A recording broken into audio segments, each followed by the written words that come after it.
Voici Arion, c'est le personnage principal de cette saison, et aujourd'hui, il rentre enfin au collège. C'est alors pour lui enfin la possibilité de retenter d'entrer dans l'équipe de foot de Raymond. En primaire, il n'a jamais réussi, et ce n'est pas faute d'avoir essayé. Arion vit chez sa tante, car ses parents l'ont abandonné. Non, c'est soi-disant pour le travail, mais on les voit pas de la saison. Attends, mais sa tante je la connais, non? C'est effectivement Sylvia de la saga principale. D'après ce qu'elle dit, son mari joue au foot en Amérique.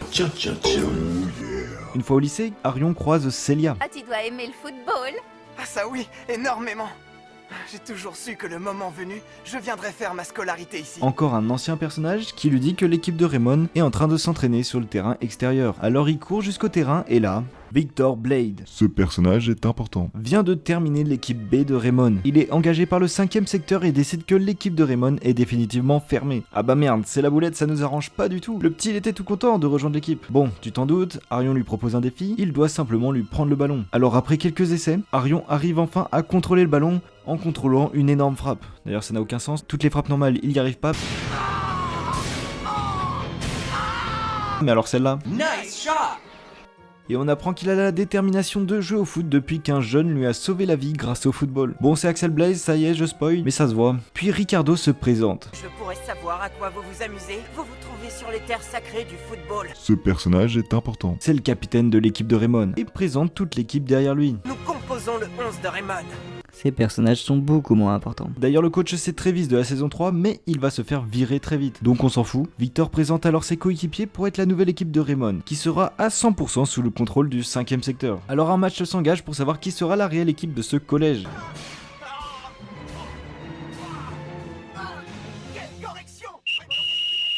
Raymond perd 10-0. Alors le coach décide de faire rentrer Arion, qui n'a pas de licence encore. Mais attends, c'est illégal? Bon, finalement, c'est pas un match de foot, l'équipe adverse shoot sur tous les joueurs sauf dans le but. Arion empêche ce massacre en gardant le ballon pour faire passer le temps. Alors Blade décide d'utiliser son esprit guerrier. Attends, quoi? Mais je croyais que c'était un animé de foot, moi, à la base. Voici mon esprit guerrier. Lance-l'eau le spadassin héroïque. Bref, Arion est au bord du décès et motive son capitaine de pas abandonner. Et lui aussi montre son esprit guerrier. S'ensuit un échange incroyable. Ah bah non, le coach adverse décide de stopper le match. Ça suffit, arrêtez. Pourquoi? Le match est terminé. Bah super, le seul moment où c'était intéressant. Du coup, c'est l'équipe de Raymond qui a gagné sur forfait, puis 3/4 de l'équipe quitte le club par peur du 5ème secteur. Mais on va m'expliquer c'est qui à un moment ce 5ème secteur de merde là? D'ailleurs, on a Jean-Pierre Lapin. Je l'ai pas présenté, mais il est tellement inutile, tout en étant tout le temps présent à la caméra, que je voulais ne pas le présenter de toute la vidéo. Mais bon voilà, je suis gentil, je le présente quand même. Ses caractéristiques, c'est qu'il saute haut, point, c'est tout. Et ça devient le meilleur ami de Arion. Ou en tout cas, celui qui est toujours derrière lui, mais vraiment partout.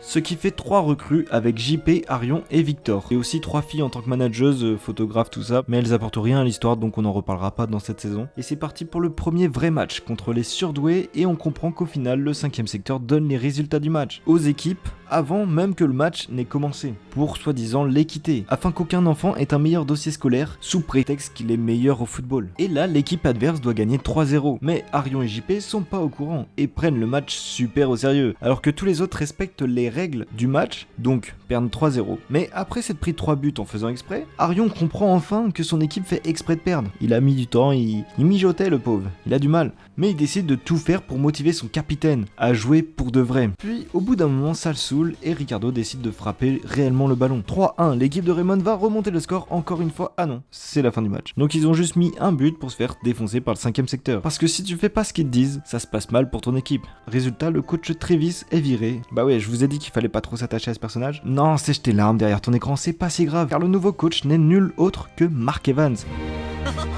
Mark leur annonce qu'ils vont jouer vraiment au foot, sans savoir le résultat à l'avance. Personne ne le croit vu qu'il va se faire virer s'il fait ça. La route du sacre, le tournoi qui fait s'affronter les meilleures équipes du Japon, va commencer. Et ce premier match sera contre le collège Voie Lactée. Et Raymond doit gagner 2-0 afin de respecter les ordres du 5ème secteur. Mais Mark s'en fout et veut gagner le match. Mais avant ce match, faut se préparer, donc rendez-vous à l'entraînement. Après l'entraînement, Arion est invité chez le gardien de l'équipe. Et comment dire, sa mère est plutôt particulière, on va dire. Enchanté, madame. Je m'appelle Arion Sherwind et je viens de rejoindre le club de football. M'en bat les couilles. Le lendemain, le match débute et les joueurs comptent pas écouter les ordres du coach, mais plutôt les ordres du 5ème secteur. Pour pas que ça ait de conséquences sur leur dossier scolaire, Ricardo, le capitaine, n'est pas du même avis. Accompagné d'Arion et JP, ils arrivent à marquer le premier but du match, 1-0 pour Raymond. Tir partissimo. Oh non, pas ça. Puis l'équipe de la Voie lactée marque juste après, un partout à la mi-temps. Y a match nul. Et le coach doit motiver l'équipe. Alors une prime de fin de match, un goûter, je sais pas. Il va sûrement proposer un truc cool pour motiver les joueurs. Il n'y a qu'une personne qui décide de l'issue d'un match. Et je vais te dire qui c'est, la déesse de la victoire. Mais vous fumez, monsieur. Bon, ça marchera jamais. Je sais qu'on est dans un dessin animé, mais là faut doser. Le match se termine sur un score de 2-1. Le collège Raymond gagne le premier match. Bah si, ça a marché apparemment. Ah mais je sais. Au fait, il aura dit autre chose à la mi-temps, Marc. Si on gagne le match à la mi-temps, tout le monde va s'abonner à la chaîne de Zrog, liker la vidéo et dire en commentaire le prochain animé à raconter en vidéo. Ouah, c'est fou que Marc ait dit ça. Bon bah je suppose que vous savez ce qu'il vous reste à faire. On apprend ensuite que Victor Blade est encore sous les ordres du 5ème secteur car en échange, ils lui promettent l'argent nécessaire pour soigner son frère, afin qu'il puisse de nouveau jouer au football. Car oui, je vous en ai pas parlé, mais à part démotiver les joueurs de l'équipe, Victor fait pas grand chose. Je connais bien Zapod Ricker de la Voie lactée. Je sais qu'il est comme moi.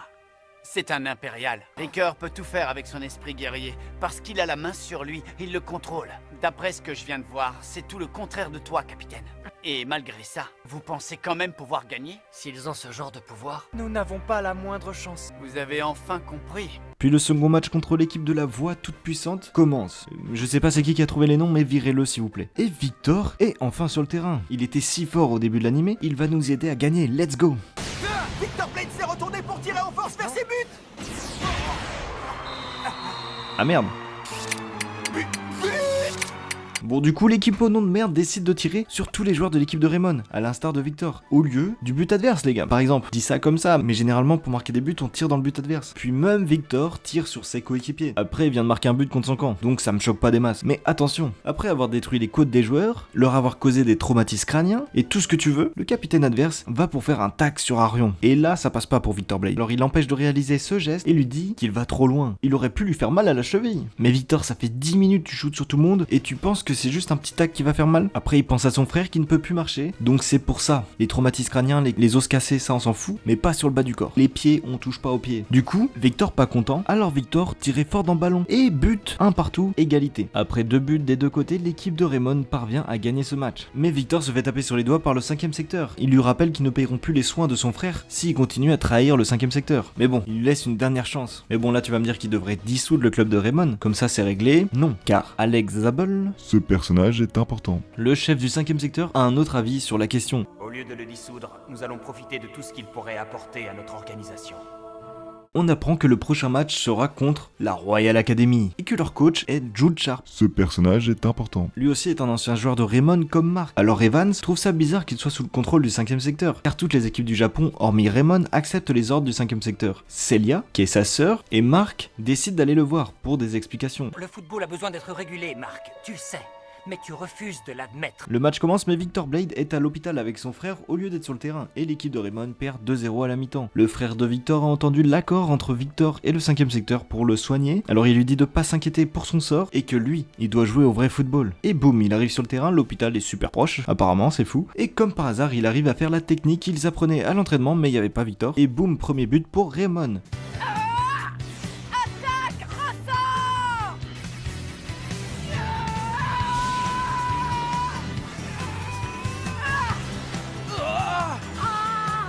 Déchaînement de puissance. Il y a JP qui sert à quelque chose, j'étais obligé de le mettre. Puis Raymond marque le but de la victoire. Tout le monde est content, c'est la maison du... Tout le monde est content, c'est la maison du content. Tout le monde est content, c'est la maison du content. Puis on apprend au final que la Royal Academy était gentille et qu'il compte se rebeller contre le 5ème secteur. Après un entraînement assez compliqué, Arion est invité à manger chez Mark. Et on voit qu'il a pécho Nelly, mais elle sait toujours pas cuisiner. Alors, Arion, c'est bon? Ça te plaît?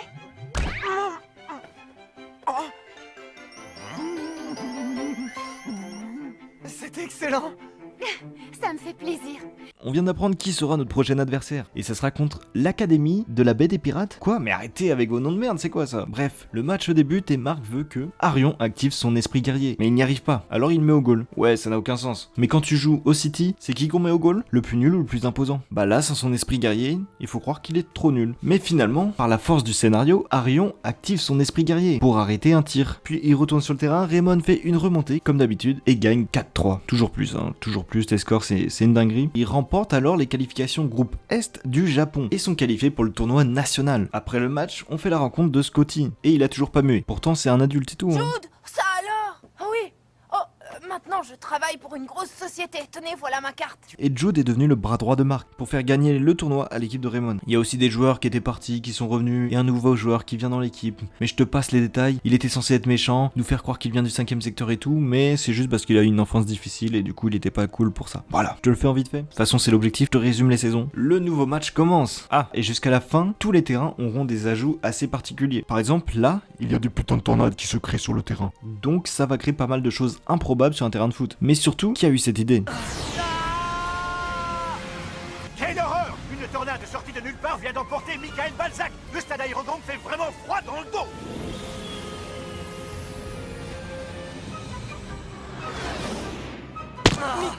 Là, le gars, il est pas censé survivre à ça. C'est des enfants. Certes, avant, on les envoyait contre des extraterrestres, ça n'avait aucun sens. Mais là, on crée des armes de destruction directement sur le terrain. C'est des humains qui créent ça. Ils se disent, on va mettre une tornade contre des enfants. Je pose ça là. Apparemment, ça choque que moi. Et d'ailleurs, il y a un mec de l'équipe de Raymond qui a rejoint l'équipe adverse. Mais c'est Doug. À part un nom particulier, on va dire, il y a rien d'intéressant sur lui. Après avoir appris à dompter les tornades, carrément, Arion dribble une tornade. J'ai jamais vu. Raymond finit par gagner le match. D'ailleurs, Victor Blade, on le voit jamais sur le terrain. Il est juste là pour mettre les buts. C'est tout. C'est Cristiano Ronaldo le gars. Oula, je rigole. Je vais me faire défoncer en commentaire par les fans de CR7. Mais en vrai, allez voir l'animé, il sert qu'à ça. Il attend devant le but et il marque. Point. On le voit jamais sur le terrain. Mais du coup, il a marqué le but de la victoire et c'est fini, l'équipe de Raymond remporte ce match. Marc décide d'aller voir le chef du 5ème secteur. Et waouh, dinguerie! Il se rend compte que effectivement c'est Axel Blaze, le célèbre attaquant de l'équipe de Raymond, dans les premières saisons. Mais il a changé Axel, il s'en fout de Marc. Et il ne veut pas mettre un terme à ce qu'il fait avec le 5ème secteur. Bon, on s'en doutait. Si toute l'histoire c'était juste. Tu arrêtes d'être méchant? C'est pas gentil d'être méchant. Oh putain, j'avais jamais pensé, t'as raison. Moi j'arrête, t'es un bon négociateur quand même.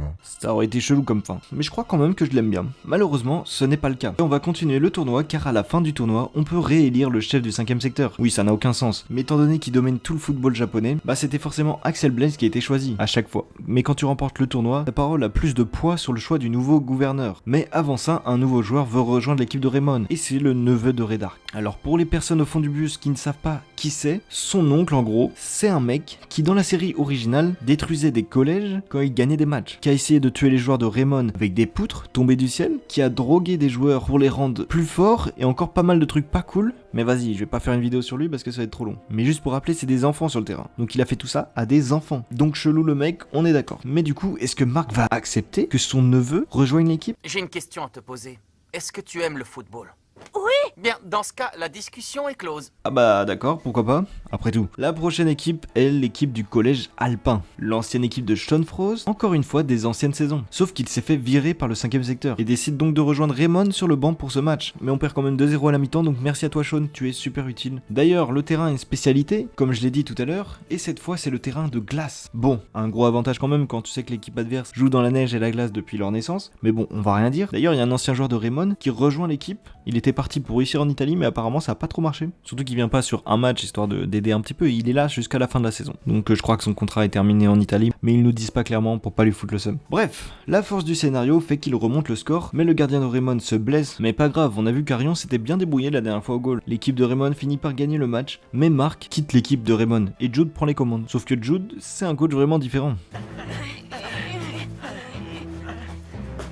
Puis le prochain match commence contre Kirkwood, sur un terrain en bois où l'eau recouvre des parties du terrain de temps en temps. Bon, ça va, on a connu pire. D'ailleurs, Kirkwood est entraîné par Aphrodite, l'ancien joueur de Zeus. mais je sais pas pourquoi, pour moi c'était Janus. Il avait vraiment les cheveux verts, j'arrivais pas à penser que c'était pas lui. Bon, comme d'hab, 2-0 à la mi-temps pour l'équipe adverse, on a l'habitude de tout ça, mais comme d'hab, je suppose Raymond va remonter le score. D'ailleurs, oulala, Kevin des premières générations arrive et remotive le joueur qui était parti en Italie, car il est pris sous son aile, car il est venu dans son club, là où il est pro. Et vu qu'il était japonais, il s'est dit tiens, un japonais c'est rare en Italie, il joue dans l'équipe des juniors, je vais le prendre sous mon aile, etc.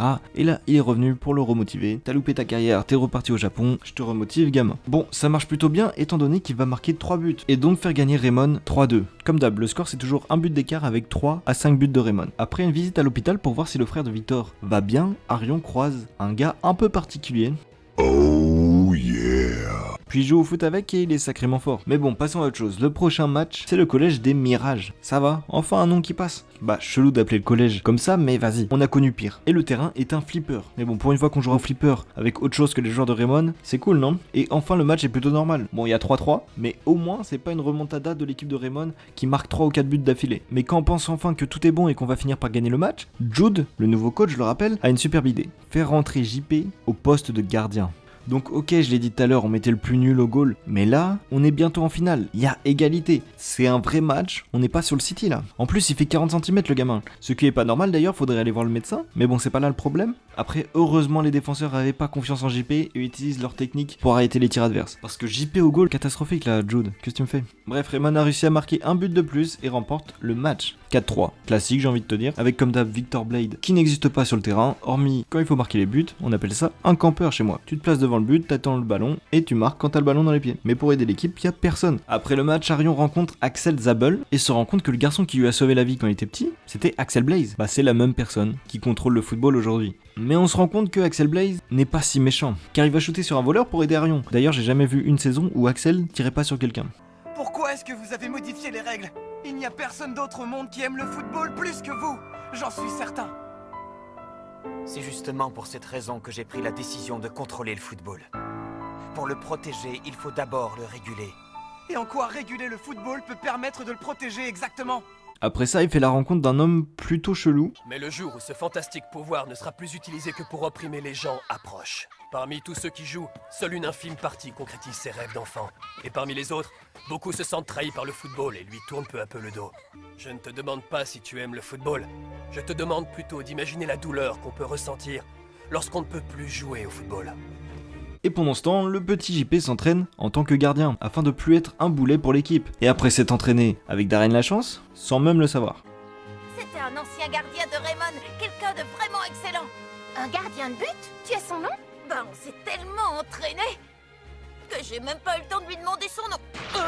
Il s'entraîne avec l'équipe pour essayer quelque chose. Et là, JP y était presque. Même lui peut avoir un esprit guerrier, apparemment. Donc tout le monde peut, parce que si lui peut, tout le monde peut. Même toi derrière la caméra, va dans ton jardin, prends un ballon, tu verras, il y a ton esprit guerrier qui va s'activer. Mais le match contre le collège universel est là. Et le capitaine est Sol Destar, le joueur de l'hôpital. Il est d'ailleurs interdit de jouer, mais apparemment il préfère jouer au foot avec des risques pour sa santé, plutôt que d'abandonner le football. Il est beaucoup trop fort et son équipe mène 2-0. Puis le gardien est remplacé par JP, qui arrive enfin à utiliser son esprit guerrier pour arrêter les tirs adverses. Mais Raymond remonte à 2 partout, mais Sol est en très mauvais état. Et il s'étale contre le Sol. Sol. Yes, rigole, s'il te plaît. S'il te plaît, rigole. C'est pour ça que Arion ne joue pas vraiment. Il pense trop aux problèmes de santé de Sol, mais Victor lui fait savoir. Alors Arion se remotive et est bien décidé à marquer. Après un énorme affrontement entre leur esprit guerrier, Raymond parvient à marquer 2 buts et mène 4-3. Et c'est la fin du match. Encore 4-3, classique hein. Mais a perdu son capitaine en toute fin de match.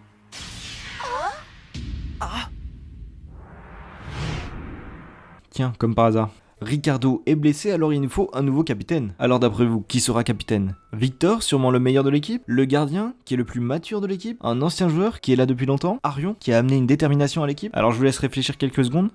Et non, perdu, c'est JP. Je rigole, il va pas être utile quand même, on le connaît le petit JP. C'est Arion qui est désigné capitaine. Et depuis ce changement de capitaine, ils ont plutôt du mal à s'entendre sur le terrain, sans leur capitaine qui dirigeait tout. Mais Marc revient aux commandes de l'équipe. Comme vous le savez probablement déjà, j'étais parti enquêter sur le centre de formation des impériaux du 5e secteur. Je suis revenu avec beaucoup d'informations que j'ai transmises au quartier général de la Résistance. Le moment venu, ils dévoileront au grand jour les véritables agissements du 5e secteur.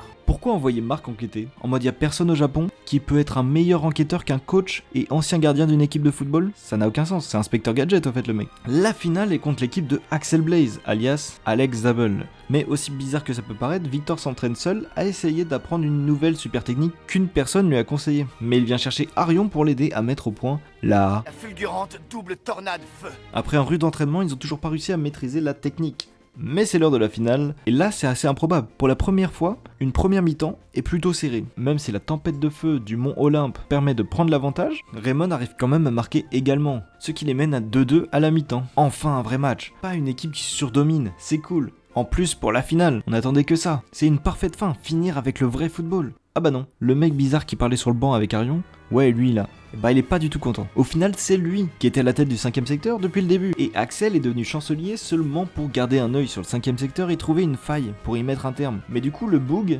remplace l'intégralité de l'équipe de l'Olympe pour mettre son équipe. Et surprise, ils ont tous un esprit guerrier, mais le gardien de Raymond se blesse en arrêtant un tir et JP le remplace. Jusqu'à là tout va bien. Mais l'équipe adverse est passée aux choses sérieuses et mène maintenant de 2 buts d'avance. Mais Ricardo est venu au stade pour rappeler Arion qu'il est capitaine et qu'il doit prendre ses responsabilités. Après une remotivation de Raymond, il marque avec la fulgurante double tornade de feu, qui est enfin réussie. Puis en l'espace de littéralement 1 minute 30, Raymond marque 2 buts, coup sur coup, et remporte le match 5-4. Ah, plus rare comme score, mais c'est encore moins crédible. Raymond est alors champion du Japon, et la nouvelle élection a lieu, et le nouvel empereur sacré est Ilman, qui aidait Mark et les autres à enquêter. Voici le football enfin sauvé. Attends quoi? Non.